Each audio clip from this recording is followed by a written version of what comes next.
হঠাৎ করে শুনবি একদিন আমার মৃত্যুর খবর।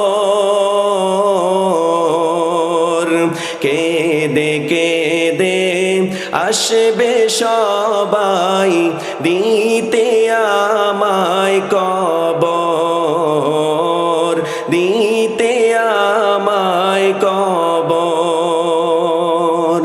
লাস্টে আমার থাকবে পড়ে বাড়ির আঙ্গিনায়, মুখের কাফন উঠিয়ে সবাই কাঁদবে যে হায় হায়। চিল্লায় বলেন ঠিক কিনা? আল্লাহ পাক রব্বুল আলামিন কুরআনুল কারীমের মধ্যে জানায় দেয়, এ দুনিয়ার মানুষ মৃত্যু থেকে কেউ পলায়ন করতে পারবে না। মৃত্যু থেকে কেউ পলায়ন করতে পারে নাই, পারবেও না। কখন মৃত্যু হবে? যখন তোমার সময় হবে। 1 মিনিট আগেও না, আবার 1 মিনিট পরেও না, যথা সময়ে তোমার জানটা কবজ করা হবে, ঠিক কিনা? তাহলে এই মৃত্যু থেকে কেউ পলায়ন করতে পারে নাই, পারবেও না। পারবনি? মৃত্যু থেকে পলায়ন করতে পারবে না। হঠাৎ করে দেখবেন একদিন আপনার দরগোড়ায় আজরাইল আইসা হাজির হয়ে গেছে। الذي أرسله بالحق بشيرا ونذيرا وداعيا إلى الله بإذنه وسراجا منيرا.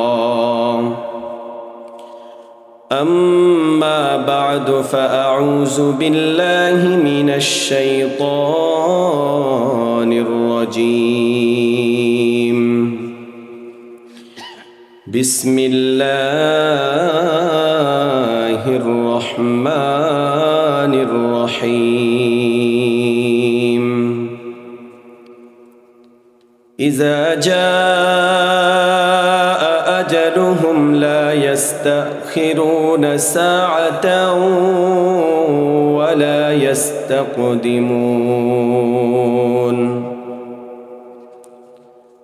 وقال تعالى كل نفس ذائقة الموت. وعن شداد بن عوس رضي الله تعالى عنه عن النبي صلى الله عليه وسلم قال الكيس من دان نفسه وعمل لما بعد الموت. والعاجز نفسه وأتبع هواه وتمنى على الله أو كما قال عليه الصلاة والسلام.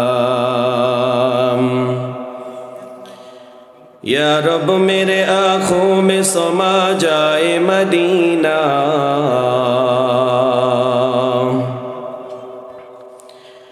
या रब मेरे आँखों में समा जाए मदीना.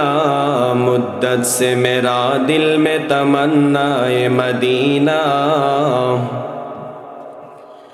मुद्दत से मेरा दिल में तमन्नाए मदीना.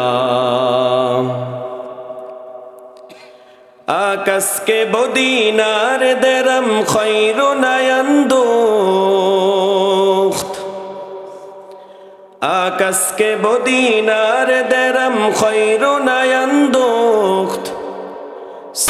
आकिबतन दर सर दीनार दरम कद. सर आकिबतन दर सर दीनार दरम कद. खाही के मुतामत्ती शवज़ निअमत दुनिया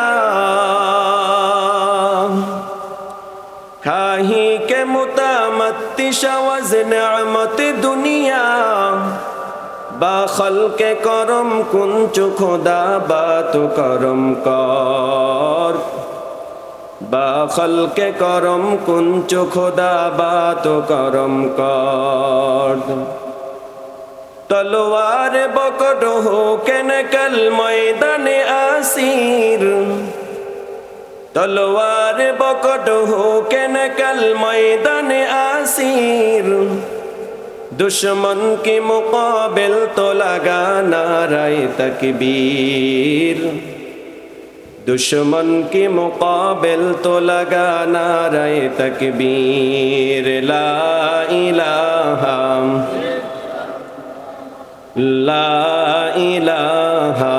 इल्लल्लाह ला इलाहा इल्लल्लाह ला इलाहा ला इलाहा সবাই জবান খুলে লা ইলাহা লা ইলাহা ইল্লাল্লাহ লা ইলাহা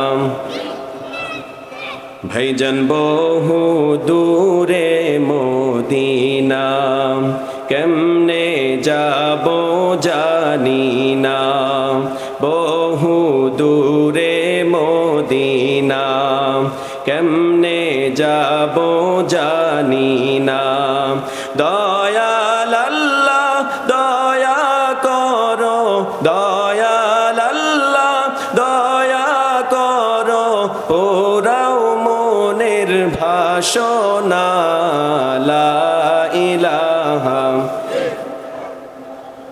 লা ইলাহা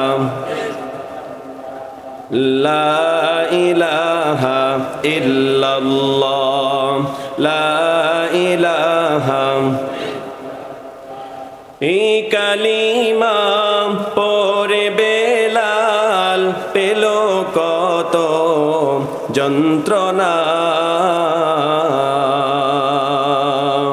এই কালিমা পড়ে হুসাইন শহীদ হলেন কারবালায়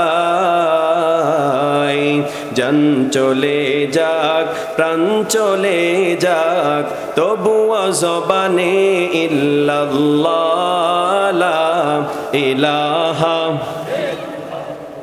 জোরে লা ইলাহা লা ইলাহা ইল্লাল্লাহ লা ইলাহা লা ইলাহা ইল্লাল্লাহ মুহাম্মাদুর রাসূলুল্লাহ সবাই পড়ি সাল্লাল্লাহু আলাইহি ওয়াসাল্লাম হারিয়ালা রাহাতুল উলুম ইসলামিয়া হাফিজিয়া মাদ্রাসার উদ্যোগে 15তম বার্ষিক ওয়াজ ও দোয়ার মাহফিলের মান্যবর সভাপতি প্রধান অতিথি প্রধান বক্তা যিনি আমার আগে বয়ান করেছেন অত্যন্ত সুন্দর বয়ান করেছেন আল্লাহ তাআলা হযরতের ইলমে আমলে কণ্ঠে আল্লাহ তাআলা যেন আরো দারাজ দান করেন সবাই বলি আমিন আমার সামনে উপবিষ্ট আমার মোহাব্বতের মুসল্লিয়ানে কেরাম দিনদার মুত্তাকি পরহেজগার ভাইয়েরা পর্দার অন্তরালে অবস্থানরতা আমার শ্রদ্ধেয়া মা ও বোনেরা আমি আপনাদের সম্মুখে পবিত্র কালামে পাক থেকে একটি আয়াত তেলাওয়াত করেছি রাসূল করিম সাল্লাল্লাহু আলাইহি ওয়াসাল্লামের অসংখ্য হাদিস ভান্ডার থেকে একখানা হাদিস তেলাওয়াত করেছি আল্লাহ চাহে তো এগুলাকে সামনে রেখে কয়েকটি কথা বলবো সর্বপ্রথম আমরা নিয়তকে সহি করে নিব ইনশাআল্লাহ কারণ নিয়ত যদি সহি না থাকে আপনি যত আমলই করেন যত রাতভর বয়ান শোনেন কাজ হবে না এগুলোকে সামনে রেখে নিয়ত সহি রেখে আমরা আলোচনা শুনবো, আলোচনা করব ইনশাআল্লাহ। আল্লাহ তাআলা আমাদেরকে এই জান্নাতের বাগানে আসার বসার তৌফিক দিয়েছেন। এই জন্য সকলেই ঈমানের আওয়াজে জোরে সোরে বলি আলহামদুলিল্লাহ। আরও একবার শুকরিয়া আদায় করছি মহান রব্বুল আলামিনের দরবারে যে মহান আল্লাহ আমাদেরকে সুস্থতার নিয়ামত দান করেছেন। এজন্য আবারও ওই রবের দেওয়া সুস্থ জবান দিয়ে আকাশ বাতাস প্রকম্পিত করে অন্তরের অন্তঃস্থল থেকে আবারও বলছি আলহামদুলিল্লাহ। আলহামদুলিল্লাহর আওয়াজ ওরকম হয় নাই। গত 24 তারিখ কিশোরগঞ্জ গিয়েছিলাম মাহফিলে, রাত্র 2:15 বয়ান শেষ হয়েছে, ওইদিকে আবার সারা রাত্র মাহফিল হয়। তো 2:15 পর্যন্ত বয়ান করেছি। সেখানে বৃদ্ধ যারা ছিল তাদের ভূমিকা সবচেয়ে বেশি ছিল। মানে মনে হয়েছে তারা যুবক হয়ে গেছে সবাই, মাশাআল্লাহ। সবাই মনে হচ্ছে যে যত রাত গভীর হচ্ছে তারা যুবক হইতেছে। সুবহানাল্লাহ, আলহামদুলিল্লাহ এত জোরে জোরে বলতেছিল যে খুব ভাল লাগতেছিল। সুবহানাল্লাহ আলহামদুলিল্লাহ বললে লাভ না ক্ষতি বলেন তো? একটা হাদিস শোনাবো আপনাদেরকে, মুসলিম শরীফের 422 নম্বর হাদিস। ক্বালা রাসূলুল্লাহ সাল্লাল্লাহু আলাইহি ওয়াসাল্লাম। ভাই আওয়াজ তো ডাইরেক্ট করে দিয়েছেন, আগের মতো করেন না। ক্বালা রাসূলুল্লাহ সাল্লাল্লাহু আলাইহি ওয়াসাল্লাম আত-তুহুরু শাতরুল ঈমান। ঠিক আছে। আল্লাহ নবী সাল্লাল্লাহু আলাইহি ওয়াসাল্লাম বলেন পবিত্রতা ঈমানের, সবাই বলেন পবিত্রতা ঈমানের অঙ্গ। এরপরে বললেন, সবাই আমার সাথে বলেন আলহামদুলিল্লাহ। আরো জোরে বলতে হবে আলহামদুলিল্লাহ। হারিয়ালার মুসলমান একটু আওয়াজ দিয়ে শোনায় দেন। হাদিসের মধ্যে আসছে, আপনারা এই যে জোরে জোরে কেন বলতে বলি জানেননি? জোরে জোরে যত জোরে বলবেন আপনার আওয়াজটা যত দূর যাবে, কাল কিয়ামতের ময়দানে ওই যে গাছ আপনার শব্দ শুনছে, মাছ আপনার শব্দ শুনছে, পাখিরা শব্দ শুনছে, ওই বান্দা সুবহানাল্লাহ বলছে, আল্লাহ পাকের কাছে ওই দিন সাক্ষ্য দিবে যে আল্লাহ আমরা সাক্ষ্য যে হারিয়ালা রাহাতুল উলুম মাদ্রাসার মাহফিলে বৈশা তারা তোমার নামগুলা জোরে জোরে বলেছে। এই জন্য ঈমানের আওয়াজে আবার শুনতে চাই আলহামদুলিল্লাহ। আরো জোরে আলহামদুলিল্লাহ। এ মুসলমান, আল্লাহর পয়গম্বর জানা দেয় এই যে এই মুহূর্তে হারিয়ালার মুসলমান যারা আমরা আলহামদুলিল্লাহ বললাম, আল্লাহ পাকের পয়গম্বর বলে তামলাউল মিজান।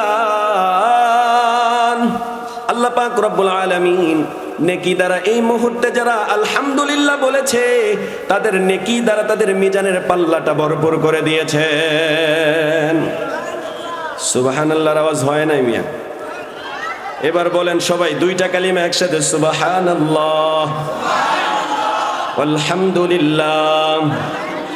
তামলাআনি মা বাইনাস সামাওয়াতি ওয়াল আরদ। আল্লাহর নবী বলেন এই যে দুইটা কালিমা যারা একসাথে বলল, সুবহানাল্লাহ আলহামদুলিল্লাহ যারা একসাথে বলল, আল্লাহর পয়গম্বর জানায় দেয় আসমান এবং জমিনের মধ্যে যত ফাঁকা জায়গা আছে আল্লাহ তাআলা ওই ফাঁকা জায়গাগুলো নেকি দ্বারা ভরপুর করে দিয়েছেন। তাহলে সুবহানাল্লাহ আলহামদুলিল্লাহ বললে লাভ না ক্ষতি? এ প্রশ্ন করতে পারেন, হুজুর একবার পড়লে যদি মিজানের পাল্লা ভইরা যায়, একবার পড়লে যদি আসমান জমিনের ফাঁকা জায়গা ভইরা যায়, তাহলে বাকিগুলো পড়লে পড়ার দরকার কি? প্রশ্ন আসে না? চিল্লায় বলেন প্রশ্ন আসেনি? মুহাদ্দিসিনে কেরাম ব্যাখ্যায় লিখেন, এ মুসলমান তুমি একবার বলার সাথে সাথে মিজানের পাল্লাটা নেকি দ্বারা ভরে যাবে। এরপরে যতবার বলবা আল্লাহ পাক রব্বুল আলামিন জান্নাতে তত মর্যাদা বুলন্দ করতে থাকবে। তাহলে আলহামদুলিল্লাহ, সুবহানাল্লাহ, আল্লাহু আকবার বলবো তো ইনশাআল্লাহ? থাকবেন তো শেষ পর্যন্ত ইনশাআল্লাহ? সবাই একটু আমি আপনাদেরকে পরীক্ষা করে নিতে চাই, নারে তাকবীর, নারে তাকবীর। আজকের মাহফিল কবুল হোক, কবুল হোক। নারে তাকবীর। ছুটে আয় শাহজালালের নির্ভীক সৈনিকেরা, খতম কর নাস্তিকদের চেলাচা মুন্ডা গোলা। চিল্লায় বলতে হবে ঠিক কিনা? ছুটে আয় শাহজালালের নির্ভীক সৈনিকেরা, খতম কর নাস্তিকদের চেলাচা মুন্ডা গোলা। অলিদের এই ভূমিতে বিপ্লবেরই মশাল জ্বালা, অলিদের এই ভূমিতে বিপ্লবেরই মশাল জ্বালা। ছুটে আয় শাহজালালের নির্ভীক সৈনিকেরা, খতম কর নাস্তিকদের চেলাচা মুন্ডা গোলা। শাহজালালের স্বপ্ন ছিল আল কোরআনের জ্বলবে আলো, ঠিক কিনা? শাহজালালের স্বপ্ন ছিল আল কোরআনের জ্বলবে আলো, সেই আলো ছড়িয়ে দিতে, সেই আলো ছড়িয়ে দিতে বিপ্লবেরই মশাল জ্বালা। ছুটে আয় শাহজালালের নির্ভীক সৈনিকেরা, খতম কর নাস্তিকদের চেলাচা মুন্ডা গোলা। ছুটে আয় শাহজালালের নির্ভীক সৈনিকেরা, খতম কর নাস্তিকদের চেলাচা মুন্ডা গোলা। নারে তাকবীর, নারে তাকবীর। যারা বাহিরে আছে তারা যেন ছুটে চলে আসে, এমন জোরে তাকবীর দিতে হবে। নারে তাকবীর। আজকের মাহফিল সফল হোক, সফল হোক। থাকবেন তো ইনশাআল্লাহ? শেষ পর্যন্ত থাকবেন তো ইনশাআল্লাহ? আলহামদুলিল্লাহ। হারিয়ালার মুসলমান, আপনাদের অনেক দম আছে মাশাআল্লাহ, আপনাদের আওয়াজে বোঝা যাচ্ছে ঈমান এখনো মজবুত আছে, আলহামদুলিল্লাহ। নারে তাকবীরের আওয়াজটা এরকমই হতে হবে। শাহজালাল ইয়ামানি রহমতুল্লাহ আলাইহি যখন নারে তাকবীরের আওয়াজ দিয়েছেন, আল্লাহু আকবরের আওয়াজ দিয়েছেন, গৌর গোবিন্দের প্রাসাদের এক একটা ইটা খসে খসে পড়তে শুরু করেছে, ঠিক কিনা বলেন? এই জন্য মুসলমানের নারে তাকবীরের আওয়াজ জোরে হতে হবে, চিল্লায় বলেন ঠিক কিনা? পারবেন তো থাকতে ইনশাআল্লাহ? শেষ পর্যন্ত আছেন তো ইনশাআল্লাহ? আল্লাহ তাআলা যেন আমাদেরকে তৌফিক দান করেন, সবাই বলি আমিন। শর্ত একটা, শর্ত কয়টা? সেই শর্তটার নাম হচ্ছে ইখলাসুন নিয়ত, সহিহ নিয়তে আমরা শুনবো ইনশাআল্লাহ।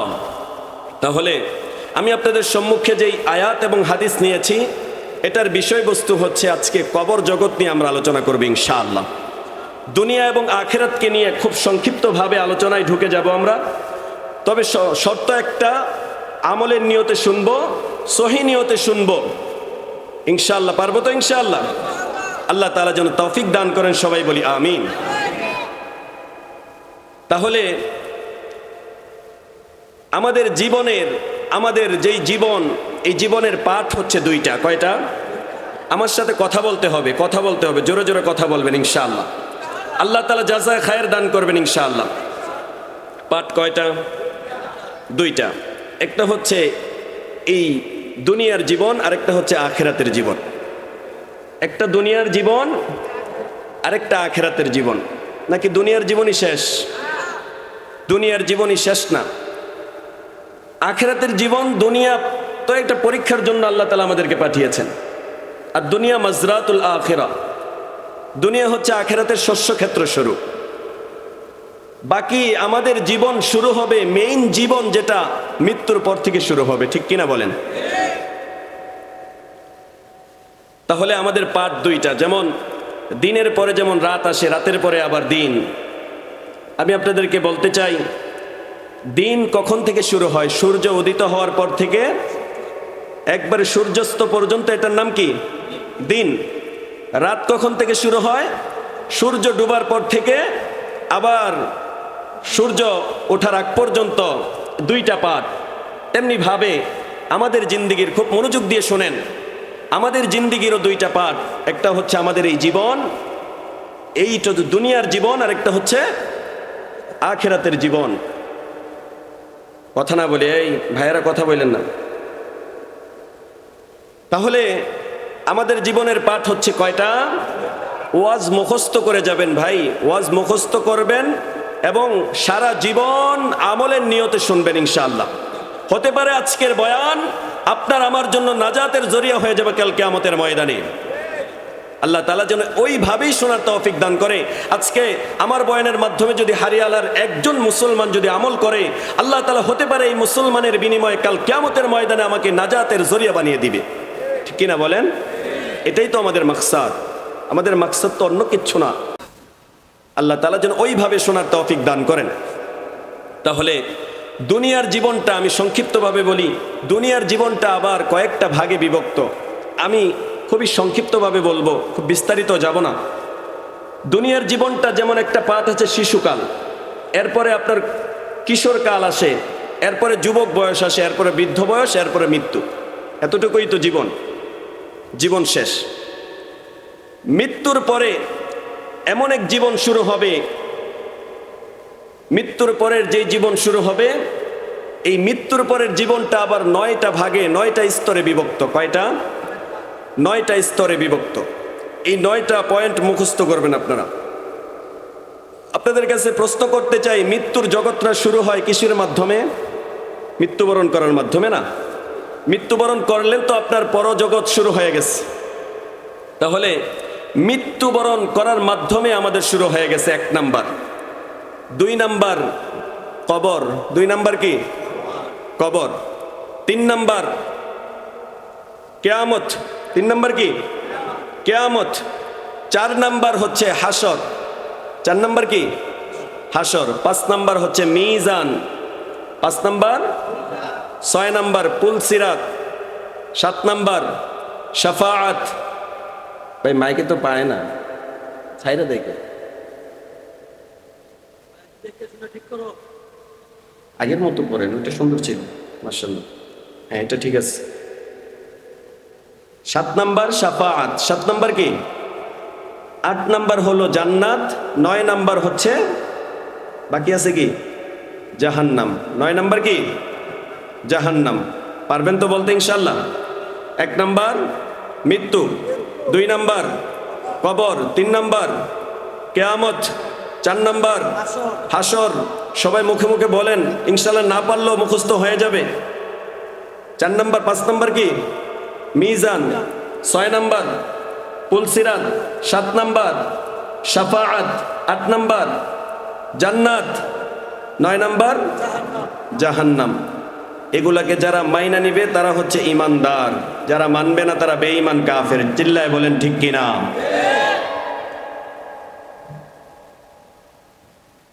তাহলে এগুলাকে মাইনা নিবে যারা, তারা ইমানদার, যারা মানবে না তারা বেঈমান কাফের নাস্তিক। নাস্তিক মনে করে যে জন্ম থেকে নিয়ে মৃত্যু পর্যন্ত যতটুকু আমরা বাইচা থাকি এইটাই বুঝি জীবন, এরপর আর কিচ্ছু নাই। মৌত কো সমঝা হে গাফিল ইখতিতামে জিंदगी, मौत को समझा है गाफिल इख्तितामे जिंदगी, दर हकीकत मौत है सुबह दवामे जिंदगी। नास्तिक মনে করছে জন্ম থেকে নিয়ে মৃত্যু পর্যন্ত যতটুকু আমরা বাঁচলাম এটাই বুঝি জীবন, এটার নাম জীবন নাকি? আরও জীবন আছে নাকি? আছে। কবি বলতেছেন, দর হাকিকত মৌত হায় সুবহে দাওয়ামে জিন্দেগি। মৃত্যুবরণ তো এই জন্য তুমি করলা, মৃত্যুবরণ করার পরে তোমার নতুন সকাল একেবারে চিরস্থায়ীভাবে শুরু হয়ে যাবে। যেই জীবনের শুরু আছে কিন্তু শেষ নাই, যেই জীবনের শুরু আছে কিন্তু শেষ নাই। এই যে 9টা বিষয়, এগুলা নিয়ে আমি কিছু কিছু ধারণা দিয়ে আপনাদেরকে বোঝাবো ইনশাআল্লাহ। আমলের নিয়তে শুনবো। হতে পারে আজকের বয়ান আমার জীবন পরিবর্তনের কারণ হয়ে যাবে। সহি নিয়তে শোনার তৌফিক দান করেন সবাই, বলি আমিন। তাহলে 9টা স্তরের 1 নাম্বার স্তরের নাম কি? আওয়াজ দিয়ে বলেন। 1 নাম্বার স্তরের নাম হচ্ছে মৃত্যু। 1 নাম্বার নাম কি? মৃত্যু থেকে কেউ পলায়ন করতে পারছেনি? পারবে? ভবিষ্যতে কেউ পারবে না। এই আদম থেকে নিয়ে আজ পর্যন্ত মৃত্যু থেকে কোনো নবী, কোনো রাসূল, কোনো নবীদের অনুসারী, কোনো ক্ষমতাধর, কোনো সুন্দর, কোনো সুঠাম দেহের অধিকারী, কোনো বেটে কেউ এটা থেকে পলায়ন করতে পারছেনি? এ মুসলমান চিল্লায় বলেন পারছেনি? মৃত্যু থেকে কেউ পলায়ন করতে পারবে না। আল্লাহ পাক রব্বুল আলামিন পবিত্র কোরআনের মধ্যে বলেন, কুল্লু নাফসিন যায়িকাতুল মাউত, প্রতিটা প্রাণীকেই মৃত্যুর স্বাদ গ্রহণ করতে হবে। চিল্লায় বলেন ঠিক কিনা? প্রতিটা প্রাণীকেই মৃত্যুর স্বাদ গ্রহণ করতে হবে। কেমন মৃত্যু? মৃত্যু কেমন মৃত্যু? আল্লাহ তাআলা 1 মিনিট আগেও আপনার মৃত্যু দিবে না, আবার 1 মিনিট পরেও আপনার মৃত্যু দিবে না। আল্লাহ পাক রব্বুল আলামিন কোরআনের মধ্যে জানায় দেয়, ইজা জাআ আজালুহুম লা ইস্তাখিরুনা সাআতাও ওয়া লা ইস্তাকদিমুন। আল্লাহ পাক রব্বুল আলামিন কোরআনুল কারীমের মধ্যে জানায় দেয়, এ দুনিয়ার মানুষ, মৃত্যু থেকে কেউ পলায়ন করতে পারবে না। মৃত্যু থেকে কেউ পলায়ন করতে পারে নাই, পারবেও না। কখন মৃত্যু হবে? যখন তোমার সময় হবে। 1 মিনিট আগেও না, আবার 1 মিনিট পরেও না। যথা সময়ে তোমার জানটা কবজ করা হবে, ঠিক কিনা? তাহলে এই মৃত্যু থেকে কেউ পলায়ন করতে পারে নাই, পারবেও না। পারবনি? মৃত্যু থেকে পলায়ন করতে পারবে না। হঠাৎ করে দেখবেন একদিন আপনার দরগোড়ায় আজরাইল আইসা হাজির হয়ে গেছে। চিল্লায় বলেন ঠিক কিনা? হঠাৎ করে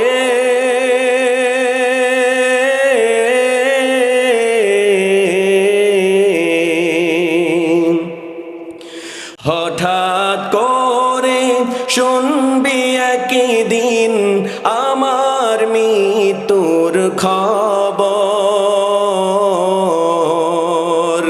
কেঁদে কেঁদে আসবে সবাই দিতে আমায় কবর, দিতে আমায় কবর। লাস্টে আমার থাকবে পড়ে বাড়ির আঙ্গিনায়, মুখের কাফন উঠিয়ে সবাই কাঁদবে যে হাই হাই। চিল্লায় বলেন ঠিক কিনা? হঠাৎ দেখবেন একদিন মৃত্যু নামক আজরাইল আপনার সামনে এসে হাজির হয়ে যাবে। বাবা, যেটা বুঝাইতে চাইলাম, এই মৃত্যু থেকে কেউ পলায়ন করতে পারে নাই, আর আমরাও পারবো না। একটু চিন্তা করে দেখেন, 100 বছর আগে এই গ্রামের মধ্যে এখন কে আছে? 100 বছর পরে আমরা কে থাকবো? কেউ থাকবো না। মুসলমান, এ হারিয়ালার মুসলমান, কেউ থাকবো না। আমার বাবা ইন্তেকাল করছে, দাদা ইন্তেকাল করছে, জ্যাঠা ইন্তেকাল করছে, নানা নানি সবাই ইন্তেকাল করে দুনিয়ার বুক থেকে চলে গেছে। কেউ নাই। তারা আমাদেরকে কি শিক্ষা দিয়ে যায়? একটা শিক্ষা দিয়ে যায়, ও আবু বকর, থাকার জায়গা নয় দুনিয়া, দুনিয়া কিন্তু থাকার জায়গা নয়। চিরস্থায়ী জায়গা হলো জান্নাত। ওই জান্নাতে যাইতে হবে। জান্নাতে যাইতে হলে আমাদের আমল করার দরকার আছে না নাই? তাহলে আমল করব তো ইনশাআল্লাহ। তাহলে মুসলমান, যেটা বলতেছিলাম, আখেরাতের 9টা স্তরের 1 নম্বর স্তরের নাম হলো মৃত্যু। 1 নম্বর স্তরের নাম কি? মৃত্যু। এই মৃত্যু থেকে আমরা কেউ পলায়ন করতে পারবো না। তাহলে কি করতে হবে? এই মৃত্যুর জন্য আমাদের সবার প্রস্তুতি নিতে হবে। চিল্লায় বলেন ঠিক কিনা?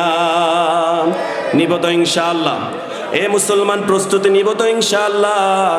আল্লাহ তাআলা যেন এই মাহফিলে যেন উপস্থিত সবাই যেন মৃত্যুর জন্য এমনভাবে প্রস্তুতি নিতে পারে, সবাই যেন আমরা একসাথে জান্নাতে থাকতে পারি। চিল্লায় বলেন আমিন। জান্নাতে একসাথে থাকতে চাই না? আল্লাহ তাআলা যেন আমাদেরকে কবুল করেন। আল্লাহ তাআলা যেন আমাদেরকে জান্নাতের সবাইকে কাছাকাছি ভবনের মধ্যে রাখেন। সবাই বলি আমিন। তাহলে 1 নাম্বার গেল। 2 নাম্বারের নাম কি? কবর আপনারা বলবেন, ওয়াজ আপনারা বলবেন। 2 নম্বরের নাম কি? 2 নম্বর নাম হলো কবর।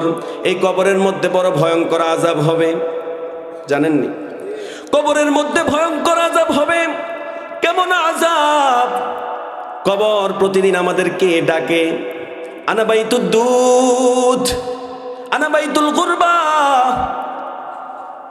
ও মুসলমান, আমি হচ্ছে পোকামাকড়ের ঘর, আমি হচ্ছে অন্ধকারের ঘর, আমি হচ্ছে সাপ বিচ্ছুর ঘর, আগুনের ঘর। মুসলমান এখানে আসতে খুব চিন্তা ফিকির কইরা কইরা আসবা, চিন্তা ফিকির করে আসতে হবে, খুব চিন্তা ফিকির করে আসতে হবে। কবরের মধ্যে বড় ভয়ঙ্কর আযাব হবে যদি চিন্তা ফিকির করে না যাও।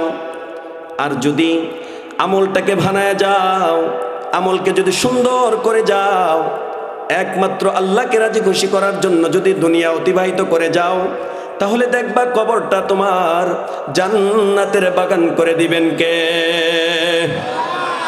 আল্লাহর নবী বলেন, আল কবরু রাউযাতুম মির রিয়াজিল জান্নাহ আও হুফরাতুম মিন হুফারিন নার। কবর কারো জন্য এটা জান্নাতের বাগান হয়ে যাবে। কবরে শোয়ানোর সাথে সাথে জান্নাতের সাথে দরজা খুলে দিবেন কে? কিসের মাধ্যমে? আমলের মাধ্যমে। আপনারা আমল যদি ভালো হয়, শোয়ানোর সাথে সাথে প্রশ্ন করবে মার রব্বুকা, বলবে রব্বি আল্লাহ, বলবে তোমার রব কে? বলবে আমার রব। চিল্লায় বলেন কে? আমাদের রব হচ্ছে আল্লাহ। বলবে তোমার দিন কি? ইমানদার বলে দেবে দিন আল ইসলাম। সে উত্তর দিয়ে দিবে আমার দিন হলো ইসলাম। সে বলবে এই যে রসুল, আমার নাবিয়ুকা, তোমার নবীকে? বলবেন মুহাম্মাদুর রাসূলুল্লাহ। সবাই পড়ি সাল্লাল্লাহু আলাইহি ওয়াসাল্লাম। ইমানদার বান্দা যখন উত্তর দিয়ে দিবে, আল্লাহ বলেন মাগফুরান লাক, ও বান্দা তোমাকে আমি মাফ করে দিলাম, তোমার কবরটাকে আমি জান্নাতের একটা টুকরা বানায় দিলাম। সুবহানাল্লাহ। আস্তে কর না মিয়া, সুবহানাল্লাহ জোরে বলেন না। এই আমাদের কবর, আমরা চাই না যে আমাদের কবরটা জান্নাতের বাগান হয়ে যাক। আমরা সবাই চাই আমাদের কবরটা যেন আল্লাহ তাআলা জান্নাতের বাগানে পরিণত করেন। সবাই বলি আমিন। যারা আমাদের আত্মীয় স্বজন থেকে অন্ধকার কবরে চলে গেছে, আল্লাহ তাআলা যেন তাদের কবরটাকেও জান্নাতের বাগান বানায় দেয়। সবাই বলি আমিন।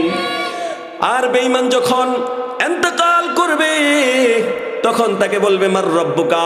সে বলবে হা হা লাদ্রি, আমি জানি না, কিচ্ছু জানি না। আমার রবকে, আমার নবীকে, আমার দিন কি আমি কিচ্ছু জানি না। উত্তর দিতে পারবে না। আল্লাহর নবী বলেন আও হুফরাতুম মিন হুফারিন নার, এই কবরটা তার জন্য জাহান্নামের গর্তে পরিণত হয়ে যাবে। নাউজুবিল্লাহ। আল্লাহ তাআলা যেন আমাদেরকে হেফাজত করেন। সবাই বলি আমিন। তাহলে কবরের মধ্যে ভয়ঙ্কর আযাব হবে, ভয়ঙ্কর আযাব। এই আযাব থেকে বাঁচার দরকার আছে না নাই? এই কবর থেকে বাঁচার দরকার আছে না নাই? কবর থেকে বাঁচতে হবে। মনে রাখবেন 7 শ্রেণীর মানুষের কবরের রাখার সাথে সাথে আযাব দিবেন যিনি, তিনি কে? চিল্লায় বলেন তিনি কে? এই মনে রাখবেন 7 শ্রেণীর মানুষ। কয় শ্রেণীর মানুষ? 7 শ্রেণীর মানুষের কবরের মধ্যে ভয়ঙ্কর আযাব হবে, ভয়ঙ্কর আযাব হবে। কয় শ্রেণীর মানুষেরা কবরে কবরে রাখবে আর আযাব শুরু হয়ে যাবে? কয় শ্রেণী? আওয়াজ দিয়ে পিছন থেকে কয় শ্রেণী বলেন, আবার বলেন, কয় শ্রেণী? 7 শ্রেণীর কবরের মধ্যে আযাব হবে। এই যুবক ভাই গভীর মনোযোগ দিয়ে শুনবা। এই ভুলগুলো আমরা সবার মধ্যে আছে, বিশেষ করে যুবক ভাইয়েরা। আমরা খুব মনোযোগ নিয়ে শুনবো। 1 নাম্বার কারণটা, এটা যুবকদের জন্য। 1 নাম্বার কারণ, যেই কারণে কবরে রাখবে আর সাথে সাথে আযাব শুরু হয়ে যাবে। 1 নাম্বার কারণ শোনার দরকার আছে না? আমল করবো তো ইনশাআল্লাহ। এই যুবকেরা চিল্লায় শুনতে চায়, আমল করবো তো ইনশাআল্লাহ। এই যুবকরা একটু চিল্লায় বলেন নারে তাকবীর। যুবকদের আওয়াজ শুনতে চাই, নারে তাকবীর। হারিয়ালার যুবকরা কই? সব বৃদ্ধ মানুষের আওয়াজ দি মাশাআল্লাহ, কিশোরগঞ্জের মতো মাশাআল্লাহ। আল্লাহ তাআলা আমার মুরব্বী বাবাদেরকে কবুল করেন। সবাই বলি আমিন। হযরতে ওমর ফারুকের মতো কবুল করেন। সবাই বলি আমিন। তাহলে কয় শ্রেণীর কবরে আযাব হবে? আরো জোরে শুনতে চাই, কয় শ্রেণী? এ ভাই, বারবারে কেন বলাই জানেননি? এগুলো মুখস্থ যদি হয়ে যায়, এগুলো যদি অন্তরে বসে যায়, আমল করতে সহজ হবে না? সবাই বলেন সহজ হবে কিনা? আপনি যদি পারেনই না, তাহলে আমল করবেন কি? পারলে না আমল করবেন নাকি? আপনার মধ্যে যদি পারার মাদ্দা থাকে, আপনি জানেন, তখনই না আমল করতে পারবেন, ঠিক কিনা বলেন? এজন্য একটু বেশি বেশি বলি। কয় শ্রেণী? 7 শ্রেণী। 1 নাম্বার বলবনি। 1 নাম্বার হলো, রাসূল করিম সাল্লাল্লাহু আলাইহি ওয়াসাল্লাম বলেন, ওই ব্যক্তিটার কবরের মধ্যে আযাব হবে, ওই ব্যক্তির কবরের মধ্যে আযাব হবে যুবক ভাই, যে ব্যক্তিটা প্রস্রাব থেকে ভালোভাবে পবিত্র হয় না। এই রোগ আপনাদের হারিয়ালা গ্রামের মধ্যে আসেনি? প্রস্রাব থেকে পবিত্র হয় না, উত্তর দিকে, দক্ষিণ দিকে, পশ্চিম দিকে, পূর্ব দিকে, একদিকে ফিরা প্রস্রাব করেই দৌড় দেয়, আসেনি? চিল্লায় বলেন আসেনি? এই রোগটা কাদের মধ্যে? মুরব্বীদের মধ্যে। কাদের মধ্যে? শর্ট প্যান্ট পরা যুবকদের মধ্যে, ঠিক কিনা? এ যুবক ভাই, রাগ করিস না রে যুবক, আমলের নিয়তে শুই না যা, নিজের জীবনের মধ্যে বাস্তবায়নের চিন্তা ফিকির কর। কবর বড় ভয়ঙ্কর জায়গা, কবর বড় ভয়ঙ্কর জায়গা। কবরের মধ্যে সাথী নাই, বাতি নাই, কিচ্ছু নাই, কিচ্ছু নাই। চতুর্দিকে শুধু মাটি আর মাটি, উপর দিকে বাঁশের একটা চাং, উপর দিকে সুন্দর করে বাঁশের বেড়া দিয়া সুন্দর করে রেখে দিয়ে আসবে, সেখানে কোনো আলো নাই। আল্লাহ রাসূল সাল্লাল্লাহু আলাইহি সাল্লাম বলেন, যে ব্যক্তি 5 ওয়াক্ত নামাজ পড়বে, আল্লাহ তাআলা তার কবরটাকে নূরে নূরান্বিত করে দিবে। সুবহানাল্লাহ। তাহলে 1 নাম্বার কারণ যেটা বলতেছিলাম, 1 নাম্বার কারণ হলো, আপনার কবরে যেই কারণে আযাব হবে, রাখার সাথে সাথে আপনি উত্তর দিতে পারবেন না, আর সাথে সাথে আযাব দিয়ে ভরপুর করে দিবেন কে? 1 নাম্বার ওই ব্যক্তি, যে ব্যক্তি প্রস্রাবের ছিটা থেকে, প্রস্রাব থেকে ভালোভাবে পবিত্র হয় না। ক্বালা রাসূলুল্লাহ সাল্লাল্লাহু আলাইহি ওয়াসাল্লাম, ইস্তানজিহু আনিল বাউল ফাইন্না আম্মাতা আযাবিল কবরি মিনহুম। এ যুবক ভাই, গভীর মনোযোগ দাও। আল্লাহর পয়গম্বর সাল্লাল্লাহু আলাইহি ওয়াসাল্লাম জানায় দেয়, এ মুসলমান, গভীর মনোযোগ দিয়ে শোনেন। যুবক ভাই, আমলের নিয়তে শোনো। আল্লাহর নবী সাল্লাল্লাহু আলাইহি ওয়াসাল্লাম জানায় দেয়, ওই ব্যক্তির কবরটার মধ্যে আযাব হবে যেই ব্যক্তি প্রস্রাব থেকে ভালোভাবে পবিত্র হয় না।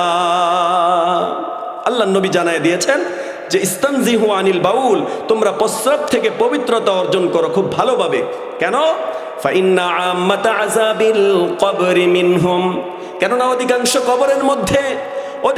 কবরের মধ্যে এই প্রস্রাব থেকে না বাঁচার কারণে আযাব হবে। তাহলে আজকে থেকে বাঁচবো তো ইনশাআল্লাহ? চিল্লায় বলেন ইনশাআল্লাহ।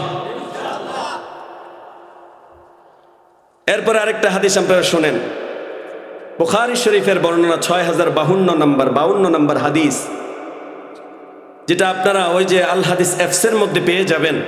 এটা খুইলা পড়বেন, মাঝে মধ্যে এগুলা বেশি বেশি পড়বেন। কত কিছুই তো দেখেন, ফেসবুকিং করেন, চ্যাটিং করেন, কত কিছু করেন। এগুলা খুইলা একটু পড়বেন আর নিজের মধ্যে আমল করার নিয়ত করবেন, আল্লাহ তাআলা যেন পরিবর্তন করে দেয়।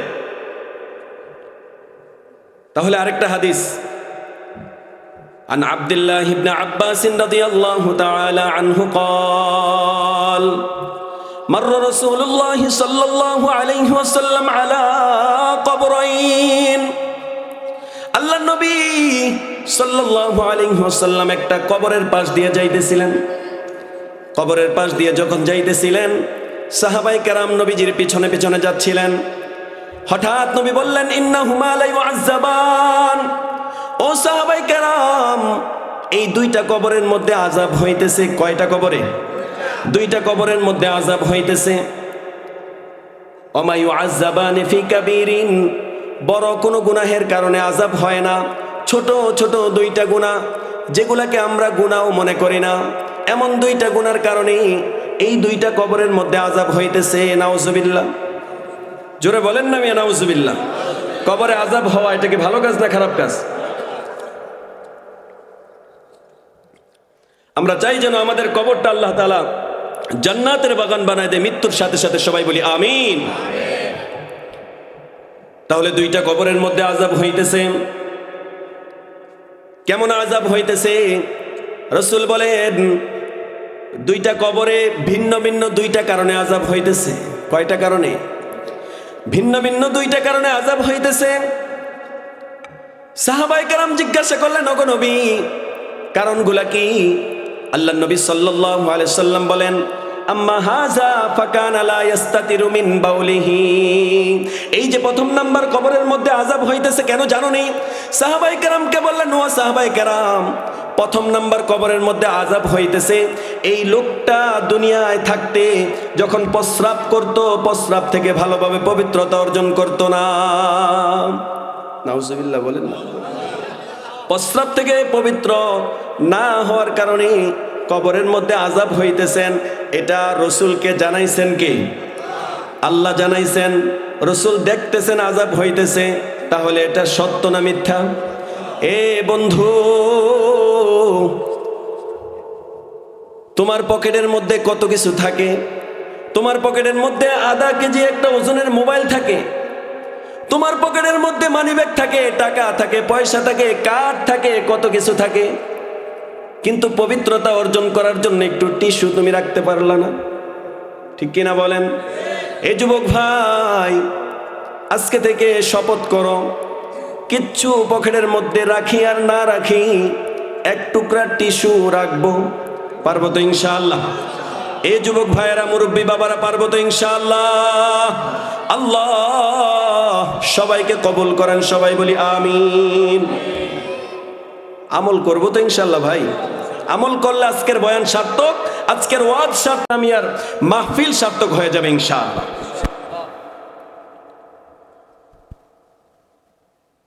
তাহলে ইস্তেনজা খুব সতর্কতার সাথে পবিত্র হব ইনশাআল্লাহ।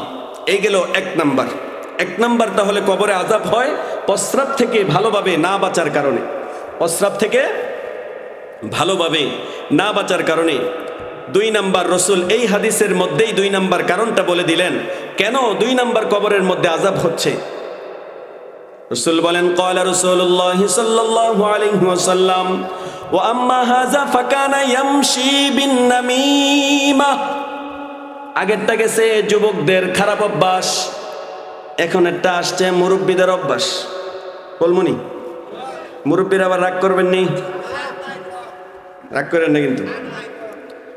এ মুসলমান, রাসূল করিম সাল্লাল্লাহু আলাইহি ওয়াসাল্লাম বলেন, দুই নাম্বার যেই কারণে কবরে রাখার সাথে সাথে আযাব শুরু হয়ে যাবে, রাসূল করিম সাল্লাল্লাহু আলাইহি ওয়াসাল্লাম বলেন, যে ব্যক্তিটা গীবত শিকায়ত নিয়ে শুধু চলাফেরা করে। হারিয়ালা গ্রামের মধ্যে মনে হয় গীবত শিকায়ত নাই, আসেনি? চিল্লায় বলেন আসেনি? আছে। বর্তমানে চায়ের দোকানগুলো মনে হয় গীবত শিকায়ত আর পরনিন্দার পার্লামেন্ট। চিল্লায় বলেন ঠিক কিনা? পার্লামেন্ট। রাসূল করিম সাল্লাল্লাহু আলাইহি সাল্লাম বলেন, এই যে দ্বিতীয় কবরটার মধ্যে আযাব হইতেছে, ওয়াম্মা হাযা ফাকানা ইয়ামশি বিন নামিমা। রাসূল করিম সাল্লাল্লাহু আলাইহি ওয়াসাল্লাম বলেন, এই লোকটা দুনিয়ায় থাকতে হাঁটতে, চলতে, বসতে, সব জায়গায় শুধু মানুষের গীবত শিকায়ত করত। এই জন্য তার কবরের মধ্যে আযাব দিয়েছেন যিনি কে? চিল্লায় বলেন কে? আল্লাহ তার কবরের মধ্যে আযাব দিয়ে দিয়েছেন একমাত্র গীবত শিকায়ত করার কারণে। গীবত বড় মারাত্মক অপরাধ, গীবত শিকায়ত বড় মারাত্মক অপরাধ। ঘোষণাটা আল্লাহ তাআলাও দিয়েছেন। আল্লাহ তাআলা বলেন, ইয়া আইয়ুহাল্লাযীনা আমানু ইজতানিবু কাসীরাম মিনাজ-যন্ন ইন্না বা'দাজ-যন্নি ইসমু ওয়া লা তাজাসসাসু ওয়া লা ইয়াগতাব বা'দুকুম বা'দা আইয়ুহিব্বু আহাদুকুম আন ইয়াকুলা লাহমা আখিহি মাইতান ফাকারিহতুমু। আল্লাহ পাক রব্বুল আলামিন ঈমানদারদেরকে ডেকে বলেন, ও দুনিয়ার ঈমানদারেরা, ইয়া আইয়ুহাল্লাযীনা আমানু ইজতানিবু কাসীরাম মিনাজ-যন্ন।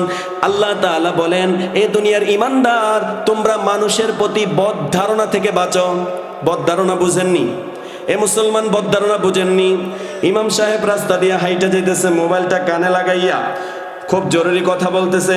আপনি চায়ের দোকান থেকে বৈশা আরেকজনের কাছে বলতেছেন, ওই যে দেন ইমাম সাহেব কার লগে জানি কথা কয়। আসেনি? চিল্লায় বলেন আসেনি?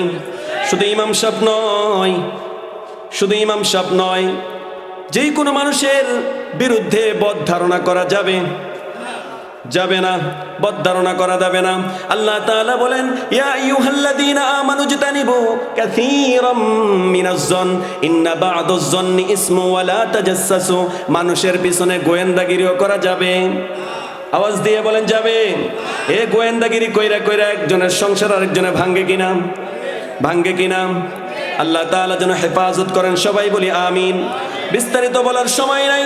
আল্লাহ তাআলা এর পরে বলেন, ওয়ালা ইয়াগতাব বা'দুকুম বা'দা। তোমরা একে অপরের গীবত করিও না, তোমরা একে অপরের গীবত শিকায়ত করো না। আইয়ুহিব্বু আহাদুকুম আইয়াকুলা লাহমা আখিহি মাইতান ফাকারিহতুম। আল্লাহ বলেন, এ দুনিয়ার মানুষ, গীবত কত বড় মারাত্মক। কেউ কি আমরা মৃত ভাইয়ের গোশত খাইতে পারবো নি? আওয়াজ দিয়ে বলেন, খাইতে পারবো নি? মৃত ভাইয়ের গোশত আমরা কেউ খেতে পারবো না। আর মৃত ভাইয়ের গোশত তো দূরের কথা, আমরা যদি একটা মৃত মুরগি আইনা দেখামুনি, চিল্লায় বলেন মুসলমান খাবেনি? মুসলমান খাবে না। তাহলে মৃত ভাইয়ের গোশত কিভাবে খাবো? কিন্তু দৈনিক দৈনিক আমার আপনার আমল নামায় মৃত ভাইয়ের গোশত খাওয়ার অপরাধ এটা ঢুকতেছে। চিল্লায় বলেন ঠিক কিনা? মৃত ভাইয়ের গোশত, হুজুর মৃত ভাইয়ের গোশত আবার কেমনে খাই? এই যে আপনি গীবত করেন, চায়ের দোকানে বৈশা গীবত করেন, শিকায়েত করেন, রাস্তাঘাটে হাঁটতে গীবত করেন, তার সাথে গীবত করেন, এক একটা গীবত করতেছেন, আর আপনি মৃত ভাইয়ের গোশত খাওয়ার সমপরিমাণ গুনাহ আপনার আমলনামায় যোগ হইতেছে। আজকে থেকে বাঁচবো তো ইনশাআল্লাহ? তাহলে যেই ব্যক্তিটা গীবত শিকায়েত করবে, কবরের মধ্যে রাখবে, আর সাথে সাথে আযাব দিবেন যিনি, তিনি কে? চিল্লায় বলেন তিনি কে? বাঁচবো তো ইনশাআল্লাহ? আর বিস্তারিত বলার সময় নাই, সংক্ষিপ্ত বলবো।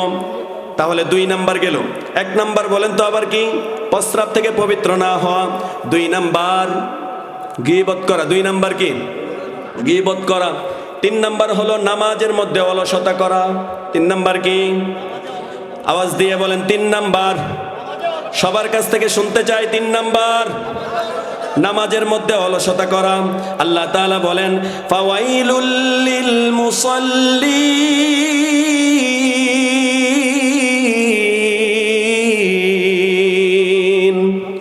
আল্লাহ পাক রব্বুল আলামিন বলেন, ওই নামাজের জন্য ধ্বংস, ওই মুসল্লির জন্য ধ্বংস, ওই মুসল্লির জন্য ধ্বংস। ফাওয়াইলুল লিল মুসাল্লিন আল্লাযীনা হুম আন সালাতিহিম সাহুন আল্লাযীনা হুম ইউরাউন। ওই মুসল্লির জন্য ধ্বংস, যেই মুসল্লি, ওই মুসল্লির জন্য ধ্বংস যেই মুসল্লি নামাজের মধ্যে গাফলতি করে, নামাজের মধ্যে অলসতা করে, ওই মুসল্লির জন্য ধ্বংস। বলেছেন কে? আওয়াজ দিয়ে বলেন কে? ওই মুসল্লির জন্য ধ্বংস যে নামাজ পড়ে আল্লাহকে দেখানোর জন্য না, মানুষকে দেখানোর জন্য। মানুষকে দেখানোর জন্য নামাজ পড়বো না, কাকে দেখানোর জন্য পড়বো? আল্লাহকে দেখানোর জন্য পড়বো। जो तो मेरा तो सब मेरा, फलक मेरा जमी मेरी, अगर एक तो नहीं मेरा तू कोई शै नहीं मेरी। এ দুনিয়ার বন্ধু, তুমি যদি আল্লাহকে পাইছো, দুনিয়ার আর কিচ্ছু পাও নাই। তুমি দুনিয়ার মধ্যে সব কিছু পাইছো, কিন্তু দুনিয়ার গাড়ি পাইছো, বাড়ি পাইছো, সুন্দরী নারী পাইছো, সন্তান সন্ততি পাইছো, সব কিছু পাইছো, কিন্তু আল্লাহকে পাও নাই। কবি বলেন, তুমি দুনিয়ার মধ্যে কিছু পাও নাই, শুধু দুনিয়ায় নয় আখিরাতেও তুমি কিচ্ছু পাও নাই। তাহলে 3 নাম্বার নামাজের মধ্যে অলসতা করা। আজকে থেকে করব। নামাজ আগে পড়বো নি আমরা, পড়ে না অলসতা? আগে পড়তে হইব না? নামাজ পড়েন তো আপনারা? যুবক ভাই নামাজ পড়েন তো ইনশাআল্লাহ? আল্লাহ তাআলা যেন সবাইকে 5 ওয়াক্ত নামাজি বানায় দেয়, সবাই বলি আমিন। নামাজ না পড়লে, নামাজ এটা কি আমি আপনাদের কাছে জানতে চাই। নামাজ কি বলেন তো? জান্নাতের চাবি না?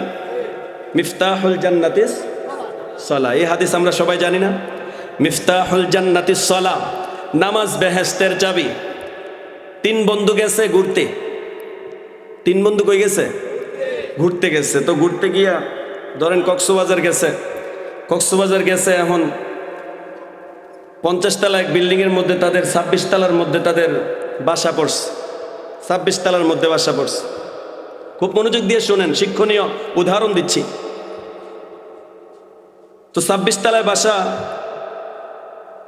তো এখন রাত্র অনেক হয়ে গেছে, লিফট বন্ধ হয়ে গেছে, সিঁড়ি দিয়ে উঠতে হবে।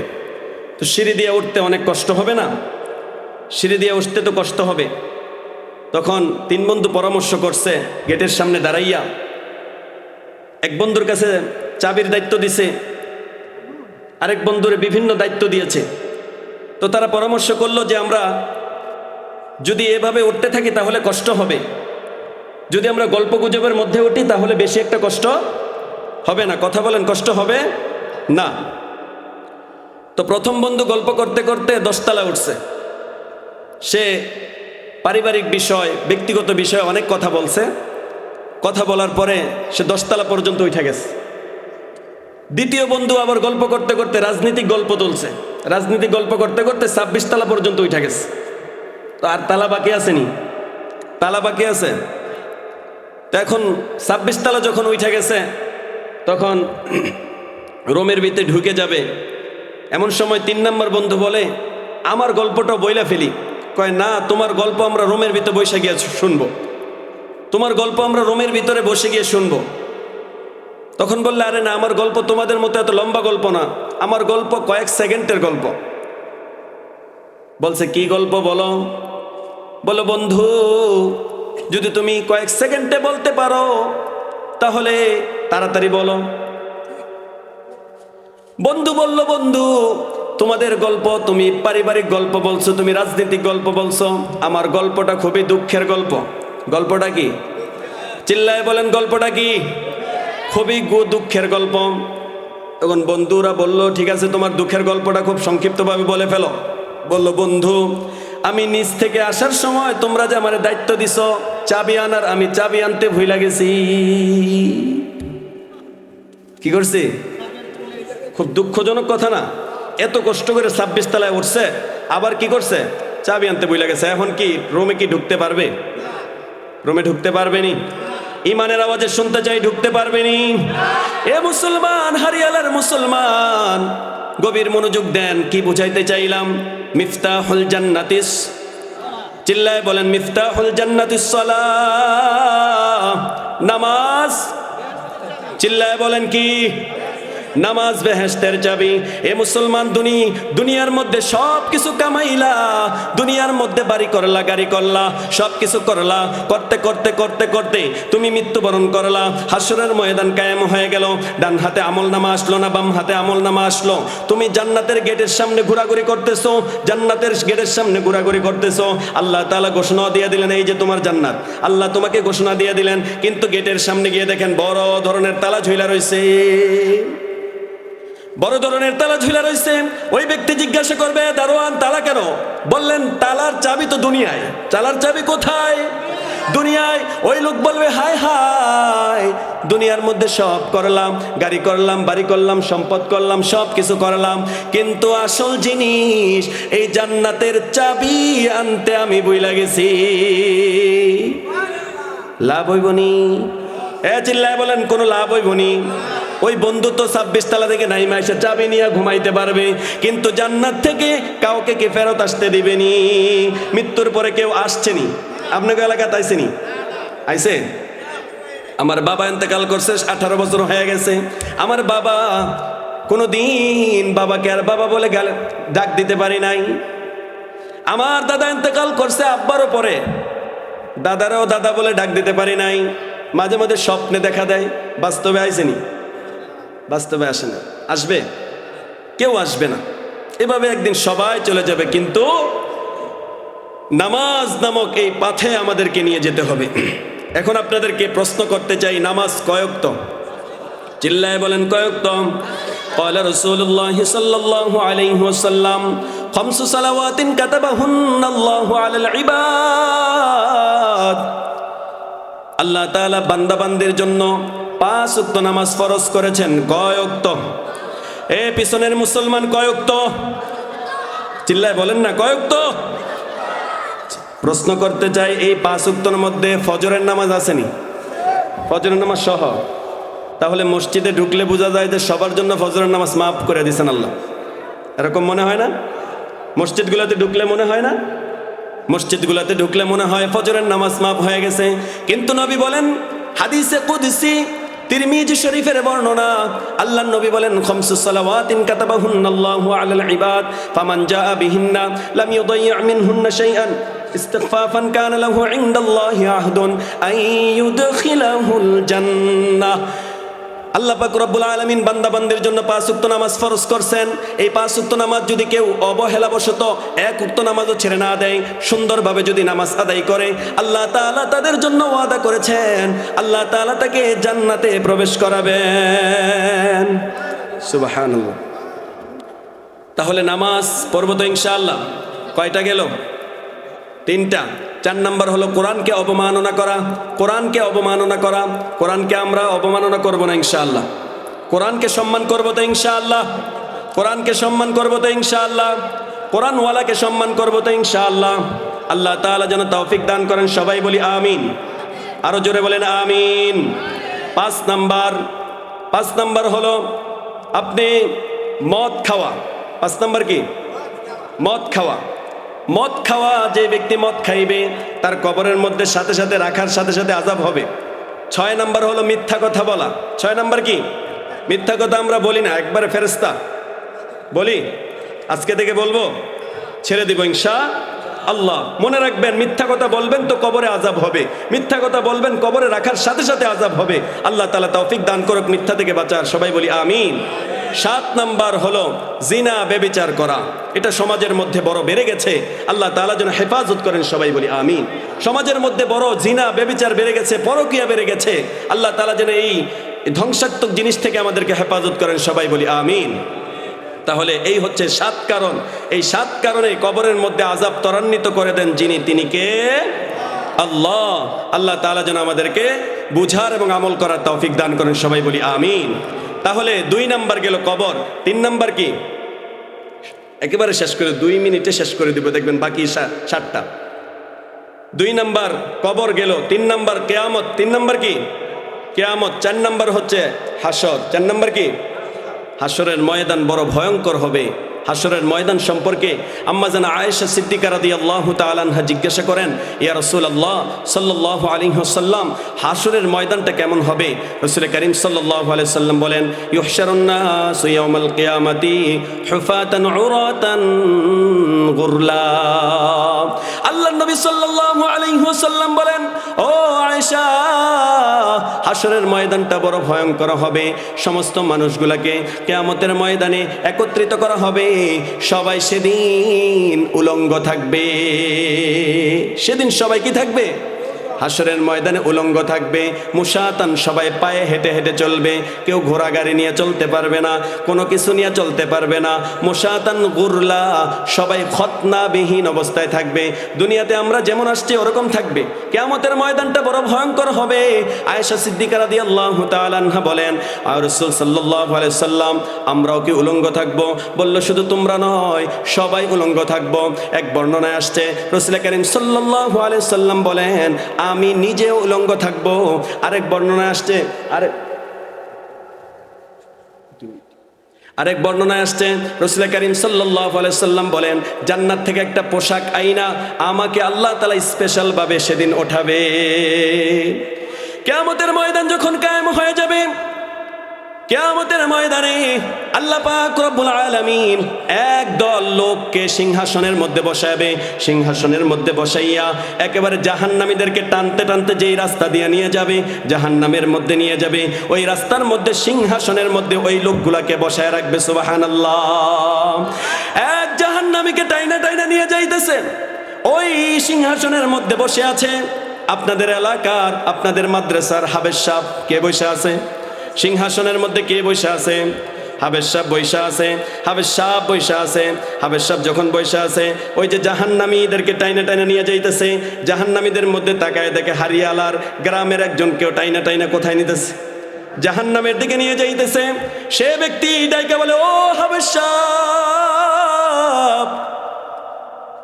আজকে আপনি জান্নাতি হয়ে গেলেন, আমি জাহান্নামী হয়ে গেলাম। আমি না আপনার মাদ্রাসার মধ্যে হারিয়ালা ওয়াজের মধ্যে আমি কত টাকা দান করছি, মাদ্রাসার নির্মাণের জন্য আমি কত টাকা দান করছি। ও হাবেজ সাহেব, আজকে আপনি আপনার ছাত্ররা খাইতে পারতো না, আমি বাজার থেকে চাল পাঠাই দিছি। আপনার কত কষ্ট হইতো মাদ্রাসার মধ্যে, আমি সেগুলা লগব করছি। আজকে আমি জাহান্নামী হয়ে গেছি। হাবেজ সাহেব, আপনি আমার জন্য একটু সুপারিশ করেন, আমার জন্য সুপারিশ করেন। তখন পরিচয় দিবে আপনি কে, তখন এই পরিচয় দিবে, আমি হারিয়ালার একজন মুসলমান ইমানদার। আমি ছাত্রদেরকে খুব মোহাব্বত করতাম, মাদ্রাসাকে মোহাব্বত করতাম, আলেম ওলামাদেরকে মোহাব্বত করতাম, কিন্তু আমার কিছু গুনাহের কারণে আমাকে আল্লাহ আযাব দিচ্ছেন। তখন হাবেজ সাহেব বলবে, ঠিক আছে, আমি আপনার জন্য আল্লাহর কাছে সুপারিশ করব। আল্লাহর কাছে বলবে, আল্লাহ আপনি আপনার এই বান্দাকে মাফ করে জান্নাত দান করে দেন। قال رسول الله صلى الله عليه وسلم يشفع يوم القيامة ثلاثة الأنبياء ثم العلماء ثم الشهداء। কাল কিয়ামতের ময়দানে তিন শ্রেণীর মানুষ আল্লাহ তাআলার কাছে সুপারিশ করবে। কয় শ্রেণীর? তিন শ্রেণীর মানুষ সুপারিশ করবে। এক শ্রেণীর মানুষ হলো নবী রাসূলগণ, দুই নাম্বার আলেমগণ সুপারিশ করবে। আল্লাহ তাআলা বলবে, ও হাবেজ সাহেব, ও আলেম, তুমি ওই বান্দার জন্য সুপারিশ করো, আমি আল্লাহ তাআলা তোমার এই সুপারিশ কবুল করে নিব। হাবেজ সাহেব সাথে সাথে ওই বান্দার জন্য সুপারিশ করবে, আল্লাহ তোমার এই বান্দা হারিয়ালা রাহাতুল উলুম মাদ্রাসার মধ্যে সব সময় দান খয়রাত করত। মাহফিল আসার পরে ডাকার সাথে সাথে হাতটা তুইলা সবার আগে আগে দান করত। আল্লাহ তুমি এই ভাইকে মাফ করে দাও। আল্লাহ পাক রব্বুল আলামিন বলবে, ওই হাফেজ, তোর ভিতরে আমি আমার কোরআনকে হেফাজত করছি। আল্লাহ তাআলা বলবেন, তোকে আমি সম্মান দান করব, তুই সুপারিশ করছ, আমি তোর সুপারিশ কবুল করে শুধু এই বান্দা নয়, যারা যারা দান করলো, যারা যারা ইসলামের পক্ষে থাকলো, সবাইকে আমি মাফ করে জান্নাত দান করে দিলাম। সুবহানাল্লাহ, আসতে বলেন। তাহলে দান করার দরকার আছে না নাই? তাহলে এই মাদ্রাসার ভবনের কাজ চলতেছে, এই যে একটা মাদ্রাসার ভবনের কাজ চলতেছে, এখন কোনো জায়গায় টিনের মাদ্রাসা নাই। আপনার চান না যে একটা উন্নত ধরনের মাদ্রাসা হোক এখানে? আমরা চাই না ইনশাআল্লাহ। এলাকার জন্য মাদ্রাসা বড় রহমত, এলাকার জন্য মাদ্রাসা বড় রহমত। কারণ আপনি ইন্তেকাল করে দুনিয়ার বুক থেকে চলে যাবেন, আপনার সন্তান 2 দিন 3 দিন 4 দিন দোয়া করবে, কিন্তু এই যে মাদ্রাসার জন্য আপনি 2 টাকা 5 টাকা 100 টাকা 1000 টাকা 1 লাখ টাকা যা দিয়ে যাবেন, এটা সদকায়ে জারিয়া হিসাবে আপনার কবরে পৌঁছতে থাকবে, ঠিক কিনা? তাহলে এই ময়দান থেকে আমি মাদ্রাসার উন্নতির জন্য এই ময়দান থেকে আমি 2-3 জন লোক দেখতে চাই, যারা 1 লাখ টাকা করে মাদ্রাসার মধ্যে দিবে। আল্লাহ তাআলা তাদের দানকে কবুল করবেন। সবার আগে আমি হাতটা দেখতে চাই যারা 1 লাখ টাকা করে 1 লক্ষ টাকা করে মাদ্রাসায় দিবে। 1 লক্ষ টাকা মাদ্রাসার মধ্যে দিবে, তার জন্য প্রাণ খুলে মন খুলে দোয়া করব। আল্লাহ তাআলার কাছে তার আত্মীয় স্বজন সবার জন্য দোয়া করব। আল্লাহ তাআলা যেন দোয়া কবুল করবেন ইনশাআল্লাহ। আসেননি কোনো মুসলমান ভাই? সামনে উপবিষ্ট স্টেজে কেউ 1 লক্ষ টাকা দেওয়ার মতো আসেনি? নাম কি ভাইয়ের?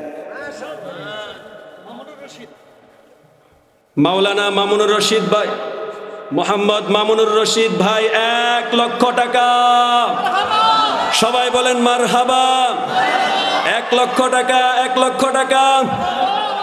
হয় নাই, কবুল হোক, কবুল হোক। 1 লক্ষ টাকা, 1 লক্ষ টাকা। আল্লাহ মামুনুর রশিদ ভাইয়ের দানকে কবুল করে নেন, সবাই বলি আমিন। দানের খবর সোনার মদিনার মধ্যে পৌঁছায় দেন, সবাই বলি আমিন। আয় রব্বুল আলামিন, আল্লাহ মামুনুর রশিদ ভাই মাদ্রাসাকে মোহাব্বত কইরা, তোমার নবীর ঘরকে মোহাব্বত কইরা 1 লক্ষ টাকা মাদ্রাসার মধ্যে দান করলো। আল্লাহ ভাইয়ের দানকে আপনি কবুল মঞ্জুর করে নেন, সবাই বলি আমিন। মামুনুর রশিদ ভাইয়ের জন্য সংক্ষিপ্ত একটু দোয়া, আল্লাহুম্মা আমিন। আয় আল্লাহ, মামুনুর রশিদ ভাই 1,00,000 টাকা দান করলো। আল্লাহ মাদ্রাসার তালিবুল আলেমদেরকে মোহাব্বত কইরা, মাদ্রাসার আলেমদেরকে মোহাব্বত কইরা, নবীর ঘরকে মোহাব্বত কইরা আল্লাহ 1,00,000 টাকা দান করলো। ভাইয়ের দানকে কবুল করেন, দানের উসিলা করে আল্লাহ ওনার জ্ঞাতি গোষ্ঠী আত্মীয় স্বজনদের পক্ষ থেকে যারা কবরবাসী হয়ে গেছে মাফ করে দেন। মামুনুর রশিদ ভাইয়ের হায়াতের মধ্যে বরকত দেন, ব্যবসা বাণিজ্য চাকরি বাকরির মধ্যে বরকত দেন। সবাই বলি আমিন। আরো কে আছে ভাই? 1,00,000 টাকা, 1,00,000 টাকা মাত্র, এটা কিছুই না ভাই। বর্তমান জমানার জন্য 1,00,000 টাকা কিছু না। এ বন্ধু, আপনি ইন্তেকাল করে চলে যাবেন, ইন্তেকাল করবেন, দেখবেন মৃত্যুর সাথে সাথে আপনার নরম বালিশটাও আপনার মাথার নিচ থেকে সরায় নেওয়া হবে, ঠিক কিনা? এ বন্ধু, ও মা বোনেরা, আপনি ইন্তেকাল করবেন, দেখবেন হাতের বালা খোলার জন্য পাগল হয়ে যাবে, নাকের দুল খোলার জন্য, কানের দুল, নাকের ফুল খোলার জন্য পাগল হয়ে যাবে। কিন্তু মুসলমান, এই যে রাহাতুল উলুম মাদ্রাসার জন্য যদি 1 টাকা দিয়ে যান, এই টাকা খেয়ে যদি কোনো ছাত্র আলেম হয়, তার পক্ষ থেকে সে আবার পড়াবে, আলেম হবে, কিয়ামত পর্যন্ত চলতে থাকবে। এই সদকা জারিয়ার সওয়াব কবরে শুয়ে শুয়ে আপনি পাইতে থাকবেন। চিল্লায় বলেন ঠিক কিনা? আর কেউ আসেননি ভাই? 1,00,000 টাকা মাত্র, 1,00,000 টাকা। মাদ্রাসার নির্মাণ কাজ হচ্ছে, নির্মাণ কাজ চলতেছে। 1,00,000 টাকা আল্লাহ তাআলা এই ময়দান থেকে কবুল করেন। আল্লাহ, আমি দূর দূরান্ত থেকে আসছি, দোয়া করব, আল্লাহ দোয়া কবুল করবেন রব্বুল আলামিন। আয় আল্লাহ, এই ময়দান থেকে আর একজন লোক আমি চাই 1,00,000 টাকা যিনি দিবেন। আসেননি ভাই? দাঁড়ায় যান, আল্লাহু আকবার বলে আবু বকরের মতো দাঁড়ায় যান। আবু বকরকে রাসূল যখন বললেন জিহাদের জন্য বাইতুল মাল জমা দিতে হবে, আবু বকর কেমন দান করছে আপনারা জানেন। ঘরের ভিতরে কিচ্ছু রাখে নাই। রাসূল জিজ্ঞাসা করলেন, কি রাইখা আসছো? বললেন, আল্লাহু ওয়া রাসূলুহু, আল্লাহ এবং তার রাসূলকে রাইখা আসছে, ঠিক কিনা? আবু বকর সব দান করে দিয়েছেন ইসলামের জন্য। তো আবু বকর কি শেষ হয়ে গেছে?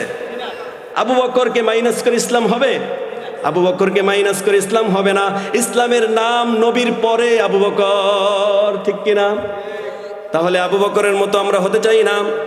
আবু বকরের মতো হতে চাই তো ইনশাআল্লাহ যত সামর্থ্য আছে দান করবেন, সব সময় দান করতে থাকবেন।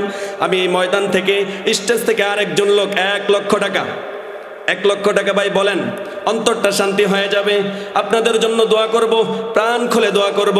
আজকের মাহফিলের দোয়া কবুল হয়ে যাবে ইনশাআল্লাহ। সম্পদ এটা থাকবে না বন্ধু, সম্পদ কিন্তু থাকবে না, সম্পদ থাকবে না। কিন্তু রাসূল করিম সাল্লাল্লাহু আলাইহি সাল্লাম বলেন, ইজা মাতাল ইনসানু ইনকাতা আনহু আমালুহু ইল্লা মিন সালাস। এ বন্ধু, তুমি ইন্তেকাল করে চলে যাইবা, তোমার সব দরজা বন্ধ হয়ে যাবে। তোমার দেখবা সরকারি চাকরি করো, সেই সরকারি চাকরিটাও শেষ হয়ে যাবে। তুমি যাই করো না কেন, ব্যবসা বাণিজ্য করো, সব বন্ধ হয়ে যাবে। কিন্তু তোমার আমল নামার মধ্যে যাওয়ার জন্য, কাল কিয়ামতের ময়দানে তোমার কবরে শুয়ে শুয়ে সওয়াব পাওয়ার জন্য তোমার মাত্র 3টা অপশন বাকি থাকবে। কয়টা? চিল্লায় বলেন কয়টা? 3টা অপশন বাকি থাকবে। এই 3টার মধ্যে একটা হলো সদকায়ে জারিয়া। এই যে রাহাতুল উলুম মাদ্রাসার মধ্যে যদি আপনি দান করে যান, এই দানটা আল্লাহ বাড়াইতে বাড়াইতে বাড়াইতে বাড়াইতে উহুদ পাহাড় পরিমাণ করে ফেলবে। কাল কিয়ামতের ময়দানে আল্লাহকে বলবেন, আল্লাহ, কাল কিয়ামতের ময়দানে আল্লাহকে বলবেন, আল্লাহ, আমি তো এত সওয়াব করি নাই, এত দান করি নাই, আমি গরিব মানুষ ছিলাম, আল্লাহ, আমি তো এত দান করতে পারি নাই। এই উহুদ পাহাড় পরিমাণ পরিমাণ পরিমাণ কোত্থেকে আসলো? আল্লাহ বলবেন, বান্দা, তুই যে ওই যে রাহাতুল উলুম মাদ্রাসার মধ্যে 5 টাকা দান করছিলি, 1,00,000 টাকা দান করছিলি, এই দানটাকে পালতে পালতে পালতে পালতে আমি আল্লাহ অনেক বড় করছি, এটি হচ্ছে তোমার প্রতিদান। এ মুসলমান, আরেকজন লোক কি নাই ময়দানে? আরেকজন লোক নাই? স্টেজে আসেনি ভাই? স্টেজে আসেনি? 1,00,000 টাকা। কত টাকা, কত পয়সা অকারণে চলে যায়। আল্লাহর নবীর ঘরে দান করিলে আখেরাতে পাওয়া যায়। নদীর কুল ভাঙে ও কুল ঘরে, এই তো নদীর খেলা। সকাল বেলার ধনী রে তুই, ফকির সন্ধ্যা বেলা। ঠিক কিনা বলেন? আল্লাহ পাক রব্বুল আলামিন কত ধনীকে সকাল বিকালের মধ্যে, বিকাল সকালের মধ্যে একেবারে ফকির বানায় দেয়, আবার ফকিরকে ধনী বানায় দেয়। আমার নিজের চোখের দেখাস, এই জন্য সম্পদ এটা চিরস্থায়ী হবে না, সম্পদ চিরস্থায়ী হবে না। আল্লাহ পাক যেন আমাদেরকে তৌফিক দান করে। এ ভাই 1 লাখ টাকা কেউ নাই? আসেনি 1 লাখ টাকা? ইসমাইল ভাই 1 লাখ টাকা। আল্লাহ তাআলা ইসমাইল ভাইয়ের দানকে কবুল করেন, সবাই বলি আমিন। 1 লক্ষ টাকা, 1 লক্ষ টাকা। মাশাআল্লাহ, মাদ্রাসার ফ্লোরের টাইলস করতে 1 লক্ষ টাকা লাগবে। আমাদের ইসমাইল সাহেব 1 লক্ষ টাকা এই মাদ্রাসার সেক্রেটারি সাহেব দিয়ে দিবে, সবাই বলি আলহামদুলিল্লাহ। আল্লাহ তাআলা সেক্রেটারি সাহেবের দানকে কবুল করেন, সবাই বলি আমিন। এই জোরে আমিন বলতে পারেন না আপনারা, কিপটামি করেন না, দেন না মিয়া, জোরে আমিন তো বলতে পারবেন, ঠিক কিনা বলেন? ইসমাইল ভাইয়ের দানকে কবুল করে নেন। আল্লাহ দানের খবর সোনার মদিনায় পৌঁছায় দেন, সবাই বলি আমিন। আল্লাহ ইসমাইল ভাইয়ের দাদা দাদি নানা নানির কবরে আযাব দিও না, আমিন বলেন। আল্লাহ তাআলা ভাইয়ের দানকে কবুল করেন। শুধু সেক্রেটারি সাহেব শুধু টাইস 1 লাখ টাকারে দিবেন না, যা লাগবে তা দিয়ে দিব ইনশাআল্লাহ, সবাই বলেন ইনশাআল্লাহ। সেক্রেটারি সাহেব কি শুধু টাইস দিব, আরো যা কিছু লাগবে দিব না আস্তে আস্তে? তো সেক্রেটারি সাহেব তো দিবে, আপনারা কি দিলেন? আপনাদের মধ্যে একজন বলেন 1 লাখ টাকা ইনশাআল্লাহ। 1 লাখ টাকা বলেন না ইনশাআল্লাহ? ময়দান থেকে একজনও তো দেখলাম না। একজন ফাল দিয়ে দাঁড়ায় যান না, বীর পুরুষ ওমরের মতো একজন গর্জে উঠে বলেন যে আমি 1 লক্ষ টাকা দিব ইনশাআল্লাহ। না ইনশাআল্লাহ? রাসূল করিম সাল্লাল্লাহু আলাইহি ওয়াসাল্লাম, আল্লাহ পাক রব্বুল আলামিন বলেন লান তানালুল বিররা হাত্তা তুনফিকু মিম্মা তুহিব্বুন। আল্লাহ পাক রব্বুল আলামিন বলেন, এ দুনিয়ার মানুষ, যতক্ষণ পর্যন্ত তোমাদের প্রিয় বস্তুকে তোমরা দান না করবা ততক্ষণ পর্যন্ত তোমরা ঈমানদার হতে পারবা না। প্রিয় বস্তু দান করতে হবে। এই আয়াত যখন নাজিল হয়ে এলো, আবু তালহা রাদিয়াল্লাহু তাআলা আনহু আল্লাহর নবীর দরবারে গিয়া বললেন, ও আল্লাহর নবী, আমার কাছে আমার সবচেয়ে প্রিয় বস্তু হলো এই যে বাইরুহা নামক খেজুরের বাগানটা। বাইরুহা নামক খেজুরের বাগানটা আমি আল্লাহর রাস্তায় আমি